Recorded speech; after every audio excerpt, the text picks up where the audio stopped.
Hello students, आपका ICIT online classes में बहुत बहुत स्वागत है। हम लोगों ने पाइथन के पिछले वीडियो में ऊप्स के कॉन्सेप्ट को सीखा था, जिसमें मैंने चर्चा किया था कि ऊप्स क्या होता है, इसके फीचर्स क्या होते हैं और इसके कॉन्सेप्ट क्या होते हैं। उससे संबंधित हम लोगों ने थ्योरेटिकल नॉलेज के लिए ऊप्स का फर्स्ट पार्ट पढ़ा था, जो हमारे 17 पार्ट में है। अगर उस वीडियो को नहीं देखा है तो डिस्क्रिप्शन बॉक्स में उसका लिंक मिलेगा, आप उसे जरूर देखिए, तो आपको ये सेकंड पार्ट समझ में आएगा। चलिए आज हम लोग बात करते हैं थोड़ा प्रयोगात्मक ऊप्स के बारे में। तो जैसे कल के वीडियो में मैंने बताया था कि हमारा पाइथन जो है वो ऊप्स प्रोग्रामिंग लैंग्वेज को सपोर्ट करता है, और ऊप्स के प्रोग्राम को बनाने के लिए हम लोग जिस कीवर्ड का प्रयोग करते हैं उसे हम लोग क्लास बोलते हैं। तो जो हमारा पिछला वीडियो था उसमें मैंने डिस्कस किया था कि आपका जो क्लास है is a virtual entity and can be seen as a blueprint of an object. आपको इस वीडियो में ये बताया जाएगा कि हम लोग पाइथन में कैसे क्रिएट करते हैं क्लास और ऑब्जेक्ट्स को, उससे रिलेटेड चीजें आपको बताई जाएंगी। साथ साथ उसके जो एट्रीब्यूट्स हैं उन्हें हम लोग एक्सेस कैसे करेंगे ये आपको बताया जाएगा। देखिए, in Python A class can be created by using the keyword class. यानी क्लास एक कीवर्ड है और हम इस कीवर्ड के मदद से पाइथन में क्रिएट करते हैं अपने क्लासेस को, और इसके साथ हमें क्लास का नाम देना होता है। ये इसका सिंटेक्स है। आप जब भी कोई क्लास बनाएंगे, माने ऊप्स की प्रोग्रामिंग करेंगे, तो पहले आप स्मॉल लेटर में क्लास लिखेंगे, फिर एक स्पेस के बाद क्लास का नाम देंगे। हालांकि ये जरूरी नहीं है कि क्लास का नाम कैपिटल लेटर या स्मॉल लेटर में हो, आप किसी भी केस में दे सकते हैं, पर अपने सुविधाजनक के लिए ये काम होना चाहिए कि क्लास के नाम का पहला लेटर हमें कैपिटल देना चाहिए। ये रूल नहीं है, ये जो अनुभव रखने वाले प्रोग्रामर हैं उनके द्वारा ये बताया गया है कि अगर ऐसा आप करते हो तो आपको आगे प्रोग्रामिंग में बेनिफिट्स होता है। इसलिए क्लास के नाम को प्राय आप देखोगे कोई भी प्रोग्रामर प्रोग्रामिंग करेगा तो उसके फर्स्ट लेटर को या बीच के किसी एक लेटर को वो कैपिटल जरूर करेगा। तो क्लास हो गया, क्लास का नाम हो गया, इंडेंट का निशान हो गया माने ब्लॉक, और जो भी इस इंडेंट के लेवल में स्टेटमेंट्स होंगे वो इस क्लास के पार्ट होंगे। ये इसका सिंटेक्स है।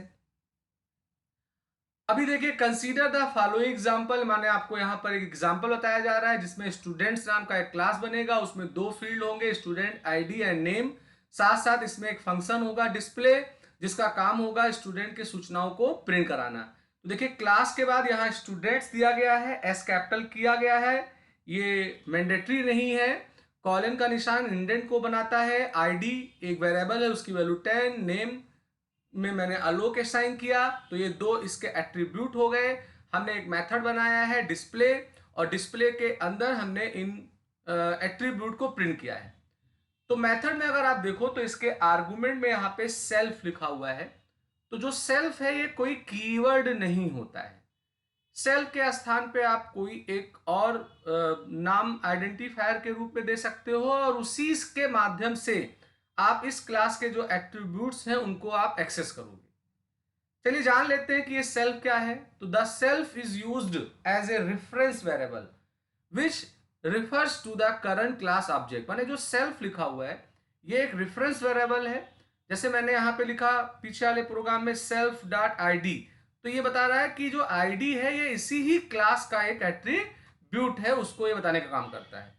और सदैव ये फर्स्ट आर्गुमेंट होना चाहिए। इसका मतलब हमारा जो डिस्प्ले नाम का मेथड है इसमें कुछ और भी आर्गुमेंट्स हो सकते हैं, पैरामीटर हो सकते हैं, तो फर्स्ट पैरामीटर जो होगा वो आपका सेल्फ ही होगा। The self parameter refers to the current instance of the class and access the class variables. We can use anything instead of self। माने सेल्फ के जगह हम कोई भी चीज इस्तेमाल कर सकते हैं, मगर जरूरी है कि वो पहला आर्गुमेंट या पैरामीटर होना चाहिए आपके उस क्लास में। तो ये आपका सेल्फ के रिगार्डिंग हुआ आता है। अब आपने कोई क्लास बना लिया है तो अब आपकी नीड होगी कि उस क्लास का आप इंस्टेंस बनाएं, और इंस्टेंस बनाने के बाद फिर आप उस इंस्टेंस के मदद से क्लास के एट्रीब्यूट्स और मेथड को एक्सेस करें। तो ये उसका सिंटेक्स है। यहाँ हमें सबसे पहले एक ऑब्जेक्ट का नाम देना होता है, यानी इंस्टेंस का नाम देना होता है, और फिर अपने क्लास का नाम देना होता है। तो इस तरीके से हम लोग करते हैं। एक एग्जाम्पल देख लेते हैं। पूरा स्टूडेंट वाला क्लास यहाँ बना है ही है। यहाँ मैंने स्टडी एक इंस्टेंस या एक ऑब्जेक्ट का नाम दिया है, और ये मेरा क्लास है।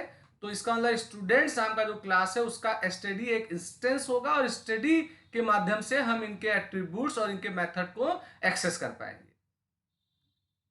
हमें अनुमति मिलता है कि हम अपने क्लास के एट्रीब्यूट्स को या इटसेल्फ क्लास को हम लोग नष्ट कर सकते हैं। उसके लिए डेल कीवर्ड होता है। डेल कीवर्ड के माध्यम से हम किसी विशेष एट्रीब्यूट को या अपने इंस्टेंस को नष्ट करने का काम कर सकते हैं। तो उसके लिए डेल कीवर्ड होता है। तो आज का क्लास में हम लोगों ने यही सीखा कि क्लासेस का निर्माण कैसे किया जाता है, क्लासेस के इंस्टेंस कैसे बनाए जाते हैं, और क्लासेस के इंस्टेंस या एट्रीब्यूट को हम नष्ट भी कर सकते हैं। तो चलिए एक बार इन्हें हम लोग प्रोग्रामिंग के मैनर में देख लेते हैं। तो मैं पाइथन का आईडीई ओपन कर रहा हूं, और आज का जो भी मेरा क्लास हुआ है उसे मैं प्रैक्टिकली आपको बताऊं कि कैसे इसके प्रोग्राम बनेंगे। तो आईडीई हमारा खुल जाए, फिर उसके बाद में हम लोग इस प्रोग्राम को प्रैक्टिकली देखेंगे। थोड़ा मैं जूम भी बड़ा करूंगा जिससे आपको कोडिंग बड़ा दिखाई पड़े। तो देखिए मैं यहाँ पर एक क्लास बना रहा हूँ। जैसे मैंने दे दिया क्लास, जरूरी नहीं कि मैं स्टूडेंट ही बनाऊँ। जैसे मैंने यहाँ पे दे दिया एम्प्लॉई, ये हो गया। अब यहाँ इंडेंट लगाना होगा, जरूरी है लेबल ब्लॉक बनाने के लिए। जावा में, C++ में हम लोग ब्रेसेस का कॉन्सेप्ट यूज करते थे ब्लॉक बनाने के लिए। यहाँ इंडेंट के लेबल के बिहाफ पे बनता है। अब यहाँ मैंने एक आईडी वेरिएबल लिया और एक आईडी मान लेते हैं दे दिया। मैंने एक नेम वेरिएबल लिया और यहाँ मैं कोई भी एक नाम दे देता हूँ। और यहाँ मैंने एक सैलरी वेरिएबल लिया और यहाँ पर मैं सैलरी मेंशन कर देता हूँ। ये तो ये तीन इसके एट्रीब्यूट्स हैं या डेटा हैं या वेरिएबल्स हैं कह सकते हैं। अब मैं एक मेथड बना लेता हूँ। यहाँ मैंने मेथड का नाम डिस्प्ले दे दिया है। यहाँ मैंने सेल्फ लिख दिया है। सेल्फ कोई कीवर्ड नहीं है, रेफरेंस वेरिएबल के लिए यूज किया आता है। इंडेंट इसका बना। यहाँ मैं सीधे क्या कर ले रहा हूँ, प्रिंट कर ले रहा हूँ। तो सेल्फ डॉट आईडी, यानी आईडी को आप डायरेक्ट एक्सेस नहीं कर सकते हो, उसके लिए आपको एक रेफरेंस चाहिए होगा। यहाँ मैंने सेल्फ लिखा है। सेल्फ कोई कीवर्ड नहीं है। आप जो भी यहाँ आइडेंटिफायर देंगे उसके माध्यम से आप अपने एट्रीब्यूट्स को प्रयोग करेंगे। कामा लगाया गया, सेल्फ हो गया। यहाँ नेम की प्रिंट करने की बात हुई, कामा हुआ, सेल्फ हुआ, और यहाँ सैलरी को किया मैंने प्रिंट, ये हो गया। अब मैं इसको सेव कर लेता हूं, और सेव करने के बाद मैं इसको रन करूंगा। फिर देखते हैं कि इसका आउटपुट क्या आता है। तो यहाँ मैंने इसको रन किया है। अभी रन पे देखिए इसका कोई आउटपुट नहीं आ रहा है। अभी आउटपुट इसलिए नहीं आया क्योंकि अगर आप देखो तो हम लोगों ने क्लास बना दिया, उसके ब्लॉक में हम लोगों ने एट्रीब्यूट्स की वैल्यू बता दी, मेथड बना दिया, पर इस क्लास को हमने कहीं इनिशिएट नहीं किया है, माने बुलाया नहीं, नेविगेट नहीं किया है। तो हमें क्या करना पड़ेगा, इसका इंस्टेंस बनाना पड़ेगा। तो ऐसे emp एक इंस्टेंस नाम दे दिया इक्वल, और जो हमारे क्लास का नाम है ये दे दिया और ये लगा दिया। तो इस स्टेटमेंट से ये हो रहा है कि आपने एम्प्लॉय नाम के क्लास का एक इंस्टेंस बनाया emp के नाम से। अब emp के माध्यम से मैं किसको कॉल कर लेता हूँ, डिस्प्ले वाले मेथड को। तो अब हमारा जो क्लास है उसका आउटपुट दिखाई पड़ेगा हमें। तो यहाँ अगर आप देखें तो एक एरर भी हमें मिल रहा है। यहाँ एरर ये बता रहा है सैलरी, हमने सैलरी की स्पेलिंग गलत लिखी है। यहाँ जब प्रिंट में करा रहा था SALA, ये हो गया। तो जब एरर आप करोगे कोई भी तो आपको उसका मैसेज मिलेगा।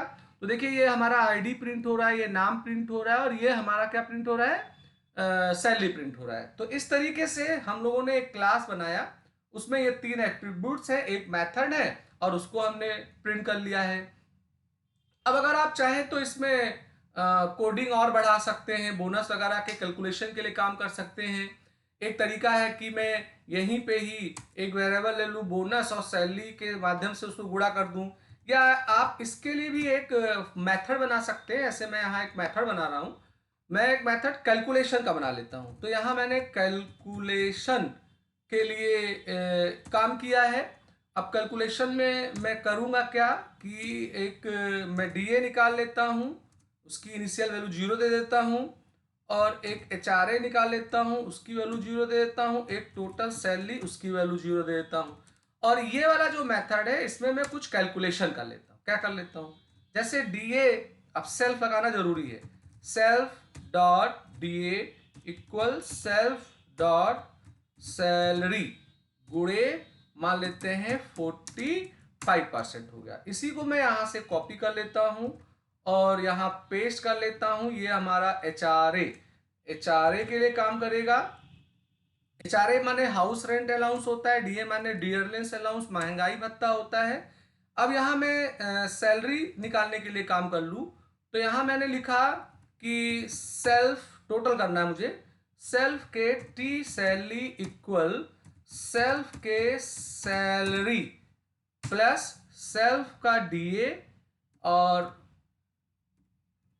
प्लस सेल्फ का एचआरए। माने हमारा जो सैलरी है, डीए है और एचआरए है, ये ऐड हो जाएंगे तो हमारा मिल जाएगा टोटल। तो देखिए मैंने यहाँ पर एक कैलकुलेशन के लिए मेथड बना लिया है। अब चलिए इनको भी मैं यहाँ प्रिंट कर लेता हूँ। तो यहाँ सैलरी तक तो मैंने प्रिंट किया ही था।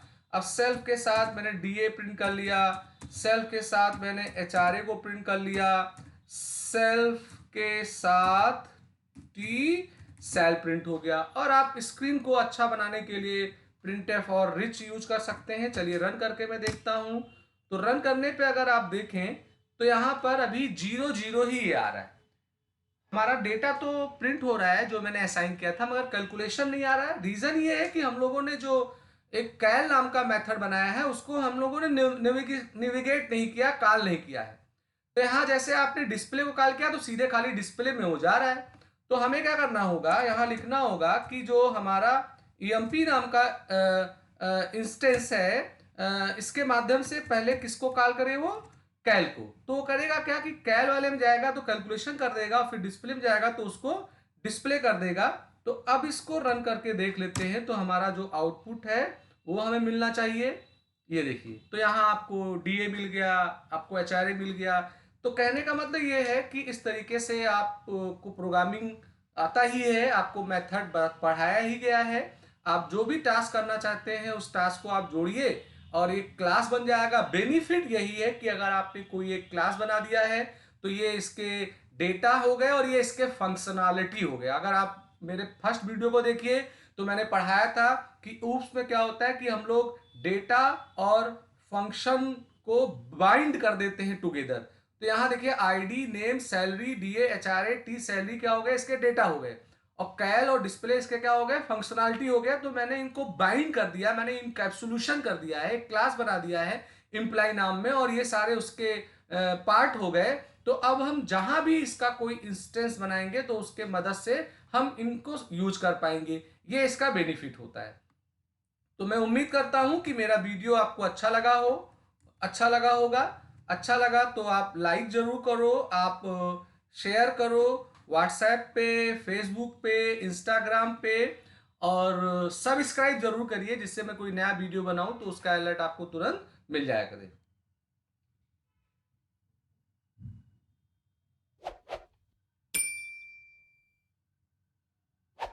आज का वीडियो मैं यही समाप्त करता हूं।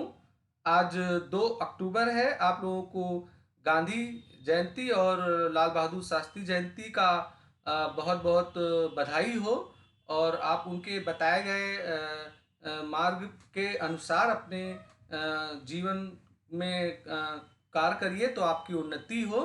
Happy Gandhi Jayanti and Lal Bahadur Shastri Jayanti.